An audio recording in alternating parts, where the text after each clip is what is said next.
पाक भारत कशीदगी कौमी असम्बली ने भी आज सेनेट ने तो करारदाद पेश कर ली थी, जहां पर आप मौजूद थे। आपने बड़ी ज़बरदस्त वहां तकरीर भी की थी। कौमी असम्बली ने भी करारदाद मंजूर कर ली।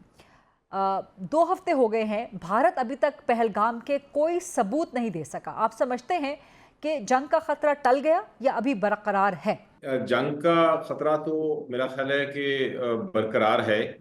टला तो नहीं। उन्होंने एक थ्रेट दी हुई है, एक धमकी दी हुई है, और वो कोशिश कर रहे हैं कि हमें भी ऑन अलर्ट रखें। लेकिन दो चीजें जो बड़ी अहम हैं, जो कि साथ वो किए जा रहे हैं और जिस पे हमने गौर करना है।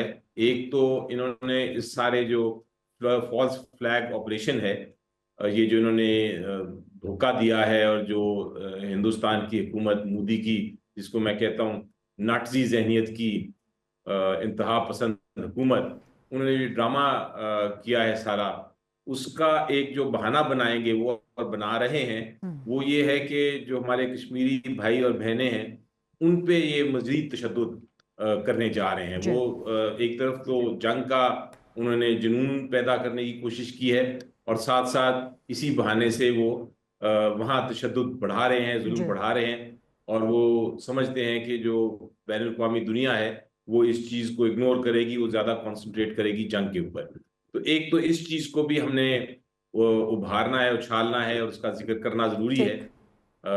जो हमें करना चाहिए तो इसी हर में सर, फोरम में। सॉरी सॉरी टू इंटरजेक्ट, लेकिन इस डिबेट को आगे बढ़ाने के लिए इसी हालात में आप समझते हैं कि जो पाकिस्तान ने सलामती काउंसिल का हंगामी इजलास बुलाया है, दुरुस्त किया है, सही किया है, या इससे आगे कुछ करने की एडवाइस करेंगे आप? जी बिल्कुल। एक तो ये करना है, और दूसरा मैं ख्याल है जो ह्यूमन राइट कोर्ट्स है हमारे यूएन में, अच्छा। उधर भी ये मामले को उठाना चाहिए। यूनाइटेड नेशंस तो एक लार्जर फोरम है, लेकिन इसका जो स्पेसिफिक फोरम है वो इंसानी हकूक की जब ठीक। बात बने तो हो, या उसका इशू हो, उसकी इम्प्लीमेंटेशन ना हो, तो वहाँ अदालतें बनी हुई हैं जहाँ हम बिल्कुल रुजू करना चाहिए इस ठीक। स्पेसिफिक पॉइंट पे कि इस सारे मामले को बहाना बना के जो कश्मीर पे जुल्म हो रहा है उसको हाईलाइट करने की जरूरत है। ज़बरदस्त तो सजेशन। ये यूएन के साथ साथ इसको भी हमें देखना चाहिए, और उसको इमीडिएट एक्शन लेना चाहिए इसके ज़बरदस्त ऊपर। सजेशन। सर, साथ में ये भी फरमा दीजिएगा कि आप समझते हैं कि नरेंद्र मोदी के खिलाफ जंगी जराइम का मुकदमा पाकिस्तान करवा सकता है इंटरनेशनल कोर्ट में? देखें, जब आपकी हम हैं लोअर रिपेरियंस, यानी कि हमारा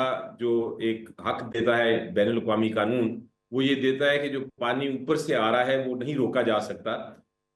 हमें वो हमारा एक बुनियादी हक, इंसानी हक है, और अगर आप उसको रोकने की कोशिश करेंगे तो ये एक ऐलान जंग है, और ऐलान जंग के साथ साथ ये एक वॉर क्राइम, एक ह्यूमन राइट वायलेशन भी है, यानी इंसानी हकूक की भी खिलाफ वर्जी है, और ये उस कानून की भी खिलाफ वर्जी है जो कि वॉर का कानून होता है, जंग का कानून समझा जाता है। तो उसके ऊपर मेरा ख्याल है कोई शक नहीं है कि हम मोदी सरकार और उनकी सारी काबीना के खिलाफ भी एक्शन ले सकते हैं इंडिविजुअल कैपेसिटी में, यानी उनकी इनफरादी कैपेसिटी में भी हम उनके खिलाफ ले सकते हैं। हमें हर हरबा, हर कानूनी जो चारा है हमारे पास, जो भी हमारे पास गुंजाइश है, हमें इस्तेमाल करनी चाहिए, क्योंकि यकीनी तौर पे हमने प्रोपेगेंडे, जहां तक उनका ताल्लुक है, प्रोपेगेंडे को तो हमने बड़ा अच्छा मुकाबला किया है, और जी। ये भी हमें यकीन है कि हम अपने मुल्क का पूरा दिफा कर सकते हैं। हम न्यूक्लियर पावर हैं, जी। लेकिन उसके साथ साथ हमें कानूनी हरबे भी इस्तेमाल करने हैं,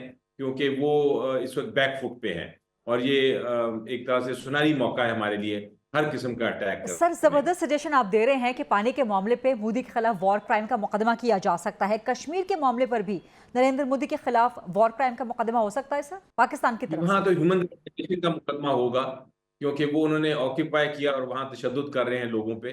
तो वहां अभी तक क्योंकि जंग नहीं है, तो वॉर क्राइम का तो शायद एक इशू बनेगा कानूनी। लेकिन सर्टेनली वो वॉर क्राइम जितना ही एक जुर्म है, अगर आप इंसानी हकूक की वायलेशन कर रहे हो, अगर आप लोगों पे जाके जबरदस्ती अपना इस्तेमाल कर रहे हो, अपनी फौज को, अपनी सिक्योरिटी एजेंसीज को, उनके घर तबाह कर रहे हो, वहाँ रेप्स कर रहे हो, वहाँ आप लोगों को जुल्म करके तो टॉर्चर कर रहे हो, उनको कत्ल कर रहे हो, ये सारे मामलात अगर आप इकट्ठे समझें तो ये एक तरह से वॉर क्राइम आप कह सकते हैं। लेकिन उसका जो ज्यादा एक डायरेक्ट उसका जो केस बन सकता है वो ह्यूमन राइट वायलेशन का बन सकता है।